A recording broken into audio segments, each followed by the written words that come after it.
So why don't you maybe you can tell me a little bit about kind of where you were at with retroactive jealousy before you decided to invest in coaching? It happened to me quite a few years ago, and then it kind of went away. But I was not in a relationship, and then got into another relationship, and then it started to creep in very slowly. But then once it got a hold of me, it was not fun. So yeah. And what were some of the things that you used to do as a result of retroactive jealousy? And like, tell me about how it made you feel, how it was impacting your Um, life. Yeah, very insecure. What it was making me do is I was asking way too many questions to my partner, and then I was having those mental movies, like you call, and these thoughts were, yeah, they were quite often in my head. I used to hear some testimonial that the guys were saying that, first thing you think in the morning, last thing you think at night. Basically, that's what was happening to me. It was very intrusive. It was, even in my work and the sports I was playing. So it was always on my mind. So it would just not go away. And yeah, that was not great. What were some of the things that you tried in the past to solve this problem? Did you try any therapy or anything like that? I did. I did try therapy. I think it helped like a tiny bit, but the therapist didn't.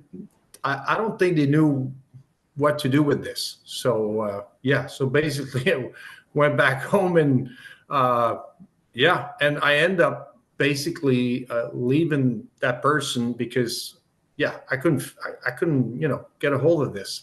So you find all the excuses to not be in that relationship. So yeah, that happened. Yeah. Did you ever feel like retroactive jealousy was something that you were just going to have to live with kind of for the rest of your life? It got scary at some point, for sure. Yeah. So, what made you, Mark, decide to take the leap of faith and made you decide to invest in coaching with me? I was very in love with my partner, and I said to myself, I don't want to live this anymore. And then obviously, I was, causing pain to my partner. So, and I was in a serious relationship. So I said, this needs to be. I said, I need to, get it head on and work on this and try to find a solution. Because I mean, yeah, I don't want this to be in my body forever. That's for sure. Hopped on your channel on YouTube, and from there, I bought the book. And when I read the book, I said to myself, okay, this person that I'm reading the book that he wrote is probably done a ton of work on this. And then from there, I said, okay, went to see the testimonials, and I said, okay, this is for me. So I said, let's go, let's rock. Yeah. So, how would you compare the way you feel now compared to before you started working with me? It's the difference is amazing.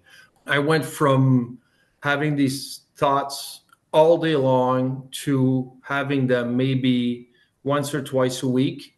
So for me, it's like, yeah, it's the difference is huge. Lots of work I had to do with you, lots of homework, like I like to say. So that helped a ton. Yeah. For once, you can have somebody to talk about this that knows what they're talking about. I didn't feel any shame, which for us, I felt so guilty of this, and then not having the shame and be able to talk about it, that made me accept my reality. And from there, once you accept it, you start to work on it, and then that's how the process started. And yeah, the coaching was very, very good to me. Like it's a blessing to me, big time. Great. So, what would you tell anyone out there watching this video who's considering investing in coaching with me, who's considering working with me? What is your message for that person? Do it, do it, because we only have one life. Time goes by super fast. There's no need to wait. Just get on the wagon, and yeah, do it. I don't know how to say this, but that's yeah, get on it. There you go.